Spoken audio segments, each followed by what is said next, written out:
Welcome to Never Again is Now, a podcast about anti-Semitism. I'm Evelyn Marcus. And I am Phyllis Thimbler Miller. After October 7, two anti-Semitic incidents in Switzerland became world news. Today we will discuss these two incidents and anti-Semitism in general in Switzerland, where 20,000 Jews are living, which is about 0.5% of the total Swiss population. Our guest today is Rabbi Eli Marelus.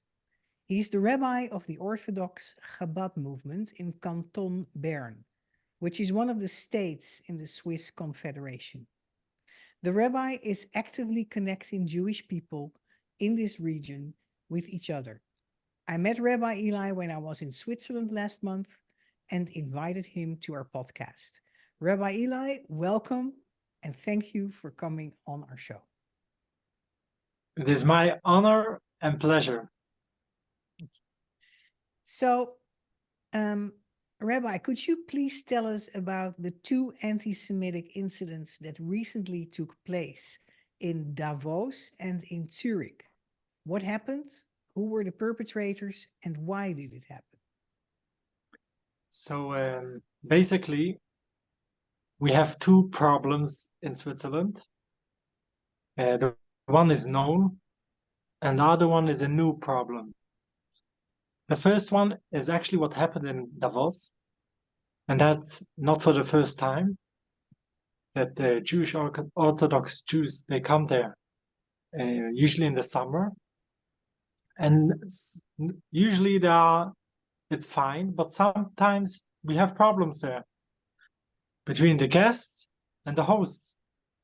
So this is happening for a few years already, that the owners or the hosts are complaining about the Jewish people that come there. And that's a known thing. But if we put it in the right spot, it might sound anti-Semitic, but it's actually a problem with a lot of foreign people.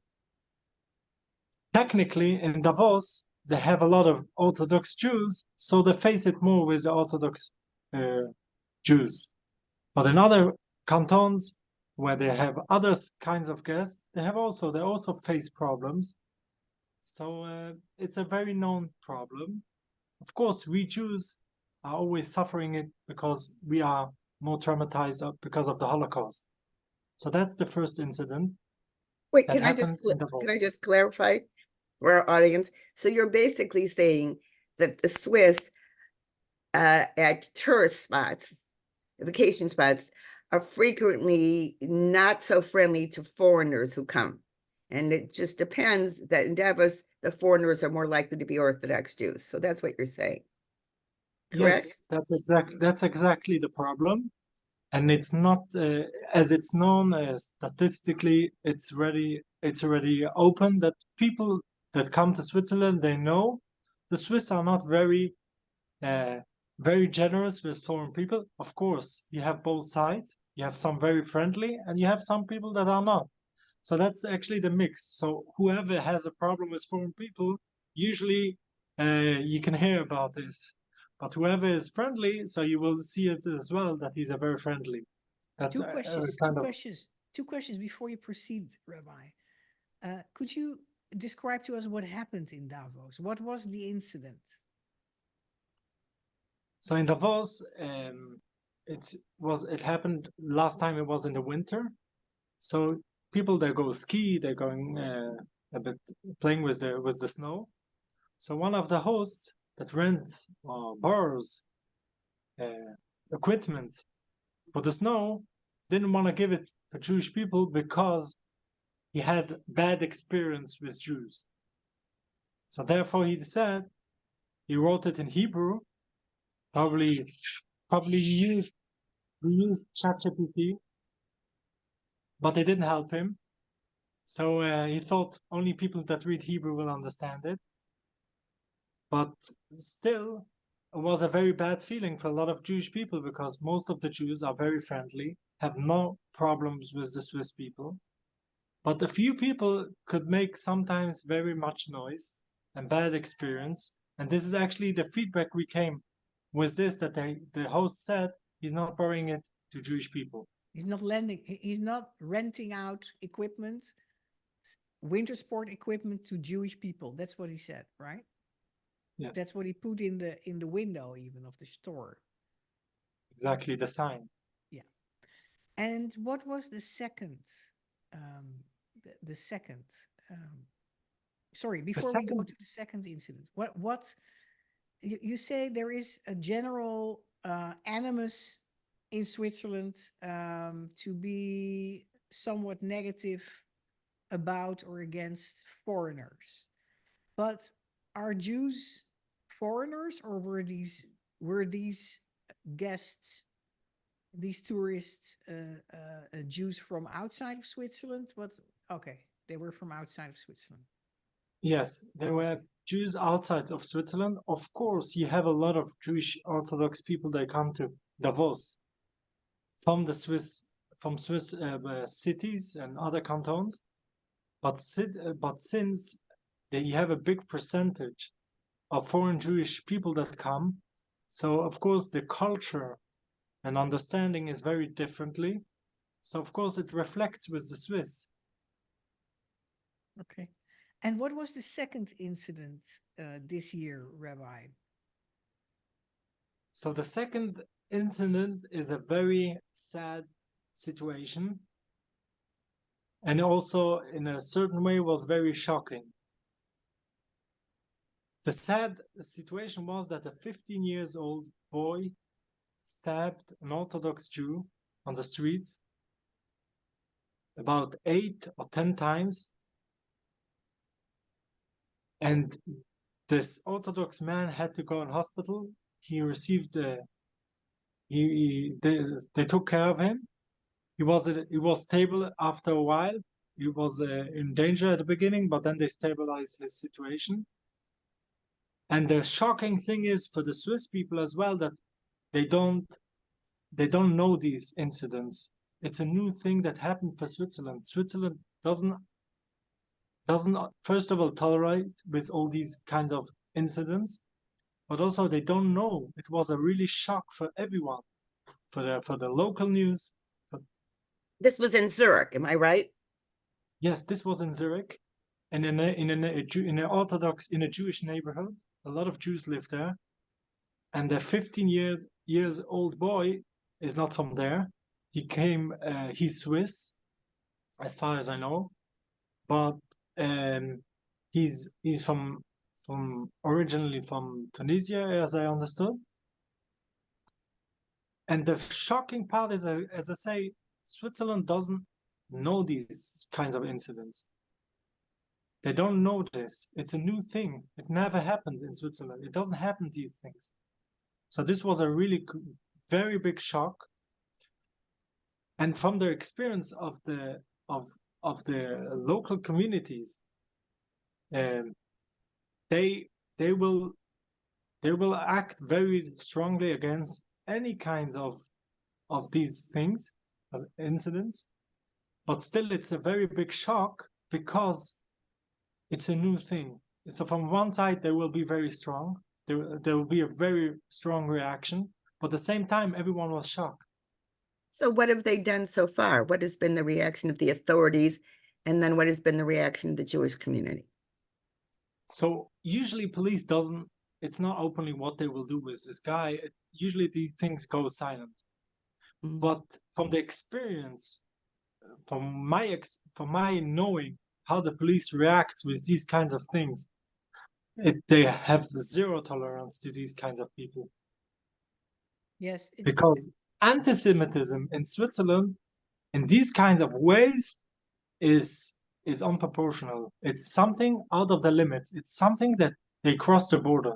And Switzerland doesn't like these kinds of incidents in this country.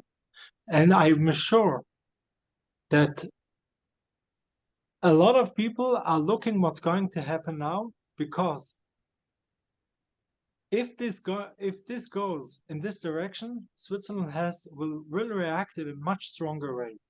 Yeah. Yeah, I read in the newspaper that the perpetrator, the 15-year-old boy, yelled Allahu Akbar when he stabbed the Jewish man, and also that he had pledged allegiance to ISIS on social media or so. Is that correct? Yes, exactly. Yeah. Of course, the questions are raised, where did he get influence? From where did he get this all information, etc.? So some say that it comes probably from the internet, but I suspect that usually someone pointed him to this direction. But this I let the police find out. Yes. I'm sure they do the work better than my assumptions. Can I ask really a basic question? Are there mosques in Switzerland? Okay, that's a very interesting question. Since Switzerland is a very special country, special not just by the beautiful nature that it captured, but as well because of the kind of culture the Swiss people have, and it reflects also by the mosques. Mosques in Switzerland are allowed, but they have a lot of limitations. So let's say if whatever you see in every country in the world, you won't see it in Switzerland. You don't hear them, you don't see it. It's very in a very modest way, because the Swiss don't like that they show off. They don't want to hear them. They want to. You can go pray in your place, but you don't have to involve the entire community and the entire city to hear when you're praying and etc.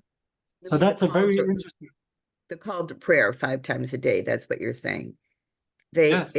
Okay, I understand.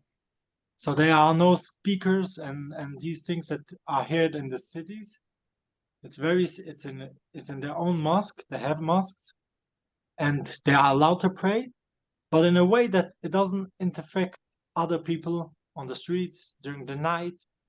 So it's a very interesting thing that the Switzerland is very strong with this. There was a vote. The people in Switzerland are voting. It's a very known thing that a lot of laws that we have in Switzerland is not by a government, but just by the people. The people are voting. Sometimes it's good, sometimes it's not so good for us. As the slaughtery. Jewish slaughtery for animals is forbidden in Switzerland. This is also something that the people had to vote.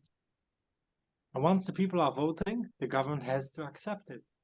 So as well as it with the mosques, this was a law defined by the people. People voted for this law. Yes, you're referring to the referenda, the system of referendum, where there is a popular vote about a certain specific law, and that happens a lot in Switzerland. Yes, so the people voted. I remember that mosques cannot have high minarets, so that they become very visible in the city landscape. Is that correct? Yes, exactly. And I also, but churches have high towers, right? Yes. What about synagogues? So the buildings of synagogues are not built as churches or mosques. So it's the structure of a synagogue is very differently anyway. So it doesn't. But of course, we have synagogues here almost 200 years or more. So that's not a problem for the Swiss people at all. It's just they don't want that we stick out in a way that it interferes the culture and the religious part, because Switzerland is a very that's the demographics changes, of course, but you have a lot of very religious people in Switzerland. Yes, You mean Christian religion? Yes. Yes. So of course they don't like it that someone comes in their own country and try to change their own religion. Right. Right. So the part the cross is also part of the Swiss flag. Mm. The and another referendum I remember is against the burqa. Oh. And I correct? Yes. Yes, that is the total face covering of Women. certain Islamic women, so that you don't see their face in public places. Okay. Yes, can we, yes, let's talk now about the Swiss reaction to October 7th and the war in Gaza. What is the general feeling? So Switzerland is a very special country. Basically, one of the, in my point of view, it's a very nice thing that you never know what your neighbor has, if he is for you, against you. We don't talk about this. It's not an issue. If I have a claim with my neighbor, it stays between me and my walls. My neighbor would never find out. I can give you an example. In Switzerland, as I told you earlier, there is a law that it is forbidden to slaughter animals. But there is an exception. Slaughtering chickens is allowed. Mm. So I used to go to a place in the slaughtery. Of course, it has the limitations. When you do a kosher slaughtery, you have to got a special certificate from the government that they accept it, and you have to also say openly from what time to what time you are there.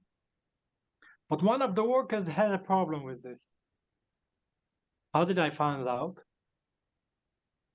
Because I got a paper on my clothings, and it says killer. So this is how I found out someone had an issue with kosher slaughtering. But until now, I have no idea who this was. I have no idea who it was, and it's a mystery. I just know someone in this slaughterhouse has a problem with me slaughtering. Of course, not the owner, because he's allowing it and he has interest in business. But some of the workers had a problem. So this is a way how you can understand how the Swiss are reacting if they have a problem with someone. So they send a letter. They can, sometimes you see on the street some graffiti, but it's very strict that people are very polite here, very calm, no stress, no rushing. So whatever I have my opinion, it's between me and my friends. I can share it with my friends. So if people see me as a Jew, automatically they won't come up and say, listen, we have a problem with you. If someone will come over to me and say, listen, I have a problem with you, most percentage, it's a foreign person that comes to me, because the Swiss are not these kind of people. They don't show it to your face. That's the majority of the people. Could be you have exception, some people that are Swiss and react in this way, but the Swiss culture is very strict. This is the way that's the way how we behave. So wait, let me clarify. So on your college campuses since October 7th, you haven't been having the kind of turmoil and anti-Semitism and anti-Israel that's been happening in the United States and in Europe and etc. Is that correct? The Swiss universities have been calm? Oh, so that's actually that's the Swiss culture. But of course, Switzerland has a lot of foreign people that come to the land and they become citizens. And they do not accept 100% of the culture and the behavior of Swiss people. They could be Swiss by nationality, but they are not Swiss by behavior. They don't They don't react. They don't act as Swiss people. So a lot of foreign people, you have a lot of problems with in schools, in universities, even in Switzerland. So that's actually the new problem that not only Switzerland is facing, it's the entire world is facing, with some foreign people that did not accept the way how to live in an ethical way, and they try to change it inside of the country. So basically, you have a lot of foreign people that are very nice and normal, but you have a specific group of people that they try to change it in the Swiss culture, but it doesn't work well because Swiss are Swiss. But somehow you see and you hear all the time, me personally, I heard many parents are complaining about the kids are suffering in schools. And it doesn't come from just kids, regular kids. Usually it comes from a specific group of people that they have a problem, specific on the 7th of October, that they think that we are doing unethical things. So they try to mob kids and try to do things that are very, very, very confusing for kids and unpleasant. So what are the Swiss authorities doing about that? And what is the Jewish community doing about that? So let's start, how are we doing, Chris? How are we dealing with it? So that's the biggest question. If a parent receives this information, he has now two options. He can go publicly, call the police, call all the authorities, and then it's a scandal. Everyone is talking about this, and finish. It's game over. Or a parent thinks and said, listen, if I'm going now to the teacher and the principal, let's talk about it. How can we solve the problem? Is there a way how we can solve it? If yes, it's better for me. Why should my child then have problems? Everyone is looking at him in a very strange way, or he's not the same accepted because he went to the police, he made it up openly, he went to the local newspapers. So a lot of parents, they think, why should I make it up publicly? If we can solve it as it is, with a specific boy or girl, we talk to this kid and we see how to solve it. If we solve this, very good. If not, then it goes to other authorities. From my experience with a few parents, I know from a specific school that I had encountered one of the staff, and I think they reacted very well. They reacted in a very good way. So first of all, the school or the class understood whatever was made by this child was unacceptable. What and the happened? child was... What happened? What happened? Evelyn is asking, do you want to share the specific incident? I prefer not to go too much in details, but this boy regretted very much, or this child regretted very much whatever he did, because he understood very well what happens if you behave in a very inappropriate way. And if he understood it, it means he won't repeat it. And this is actually, I think, that's a more effective way of dealing with things. You can go public, and if you go public, sometimes it encourages other people do the same things, and we don't want people do this. I just want to add something here, that it's very heartwarming that this teacher and the principal of that school took it seriously, what we're finding, and I can only talk about with the people that I know in the United States, they are frequently finding that the teachers and the principals don't do anything and slough it off. And so if the Swiss culture encourages doing something, that's wonderful. Evelyn? Well, yes, but also I think the school has an interest in not landing in the newspaper, so Apparently not in the United States. No, the United States in general is not, on the contrary, is not a conflict avoiding culture. I think Switzerland has a very conflict avoiding culture. Also, politically, they are neutral internationally. So, it's not as in the United States where people have a lot of confrontations and then resolve a conflict in that way.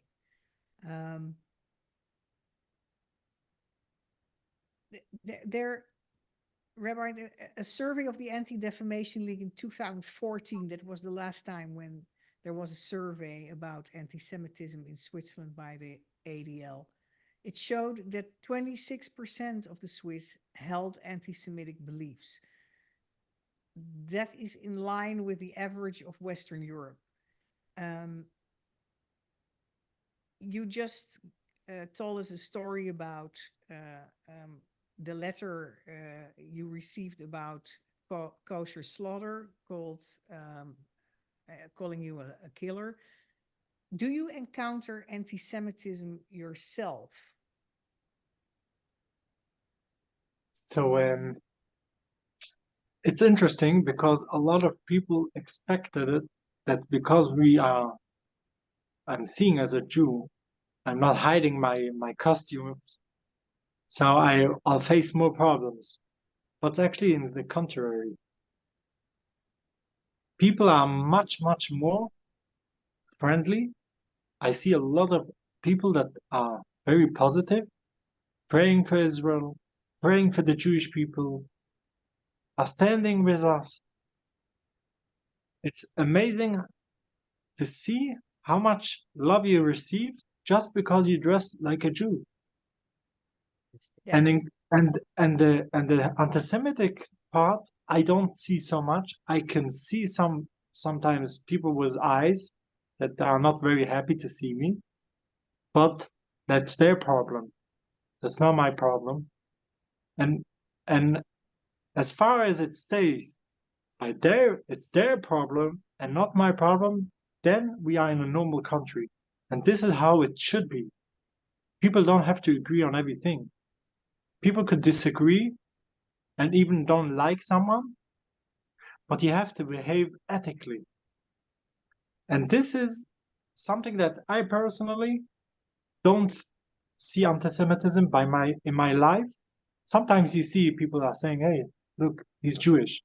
Well, that's not a problem. They just saw a Jew for the first time probably in their life. So this I don't see as a problem. But if someone is more specific than this, or trying to overcross a border, a line, so I say, okay, here there is an incident. And this is if someone is an anti-Semite openly, that's illegal in Switzerland. Ah. Switzerland doesn't tolerate not anti-Semitism, not racism.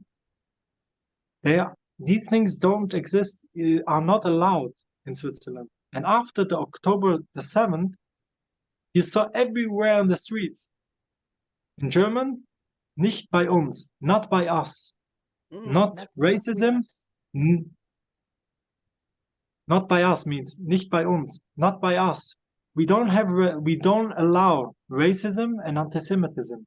That's not us. To make it very clear, people on the street should remember, as far as this conflict, the war of the October the 7th, how far it goes, we have to remember in Switzerland, no racism and no anti-Semitism. And this was a very, very important thing, I believe, that the Swiss people did. And this was the government that put the signs. Is that correct? It was officially an organization that did so, but the government paid as well for this. It was not just. So I want to bring up a subject. We don't have a lot of time, so it's going to be brief. But as many people on the show know, Switzerland was neutral during World War II.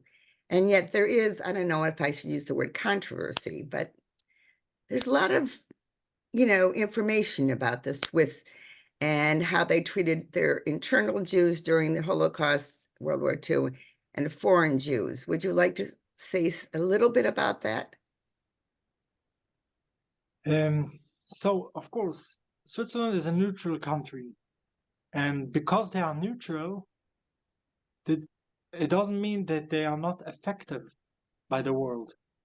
So if someone will just open our newspaper in Switzerland, it's not very friendly for Israel. So we have to face it. The media is very, very against, we can say, Israel, not in a very extreme way, but yes, they claim all these claims that you hear everywhere in the world. So you see, in the media has a certain approach that has more problems with Israel.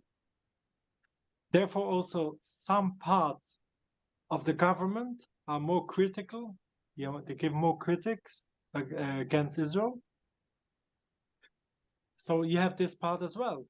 So in a certain way, they have problems with Israel. Let's say they could say, we have a problem, you do this and that. But at the same time, we are Swiss. We're still neutral. So it's like a game that they say, I have a problem with you, but we are friends. Like, I don't cross the line, but I have given critics. It's like a very interesting way how they deal with it. So that's the neutral way. So of course, if the majority of the world will be Nazis, so of course they won't stand strong and say no anti-Semitism. So we are neutral. So of course there are some influences from outside in Switzerland as well. But Switzerland somehow tries always to back up a bit, not to be too extreme in things. They want always to handle things their way. So therefore, it's not exactly a part of the EU because they are neutral, but also because they want always to remember we are not as everyone. We are a bit different, but it doesn't mean that we are not influenced by others. So therefore, I can give you just... Rabbi, the question was about the Holocaust, the past. Yes, I'm getting now to the Holocaust. Okay. I just give you a good example. If you hear the story of David Frankfurter. David Frankfurter was a Jew who came to Switzerland because at that time, to learn in a university was forbidden for many Jews. Jews weren't allowed to learn in universities, and there were some exceptions, and one of these exceptions was the University of Bern. What year are we talking about? This was at the time of the Second World War. Okay. Yes. So David Frankfurter came to Switzerland. He studied here. I think he studied medicine. And he was reading newspaper. He was very aware what's happening. Switzerland at that time was still not involved in the Second World War officially, but there was someone who was very important. That he was a Nazi, and he tried to bring the Swiss people as well to become Nazis, to join the army. And David Frankfurter borrowed a pistol from someone. He took a train, a one-way ticket to Davos, and he shot this Nazi. He was in jail. He went to the police. He said it was me. He never denied it or something. But what happened is, and this is exactly what why I'm sharing you this story. When he was in jail, so at the beginning, when he started to be in jail, so they behaved to him very badly. They were very against him.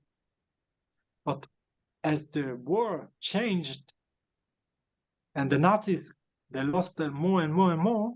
So as more that they lose, as more as friendly they became to him. So this shows exactly what Switzerland means by neutral. Neutral doesn't mean that they are not influenced by others. They are influenced. There are some things that they are with the world, but somehow they always like to be a step behind with these kind of things. So that's a very Swiss cultural thing. No rush. Why rush? Let's wait how things develop. Let's see if it's a good thing or not. Very interesting. And foreign Jews. I mean, for instance, I have family members, and I know new Holocaust survivors from Holland who had survived in Switzerland. They fled to Switzerland, but you also hear stories about people who were rejected at the border. Could you comment a little bit on that? The numbers, maybe, and so officially, what I know is that during the Holocaust, 200,000 Jews were saved.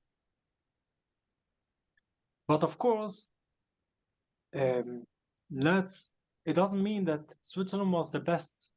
It was a very good example for how to behave during the Holocaust. No, Switzerland deported many, many Jews back. Luckily, my grandparents from 3 sides, or 2 sides actually, one side was already in Switzerland before the World War I. But 2 grandparents, they survived because they came to Switzerland. They crossed the border and came to Switzerland. And one of my grandparents was sent 3 times back. They caught him and they sent him back. And the 3rd time he was actually injured, so they had to take him in hospital. And like this, he was saved, and he could stay in Switzerland. So basically, many Jews were saved. And this is really a good thing, and I'm really grateful for this, that my grandparents survived the Holocaust during the time they were in Switzerland. But from other side, it doesn't mean that we don't have to regret. Swiss has to regret of part of things they didn't do well. So that's also a part of a black side of the history. It doesn't mean that they didn't do any good. Many Jews were saved. But from other side, it's also very sad how many Jews we could have saved more. And this is one of the very sad sides of history, that luckily some made it, but a very big percentage of Jews didn't survive during this conflict. I mean, conflict with the border, because they were foreign. Swiss didn't take foreign people. Right.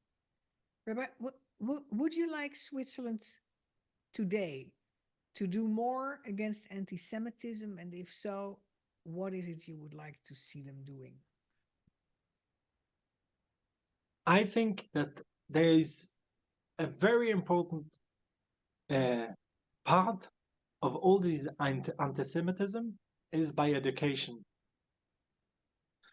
It all starts by education.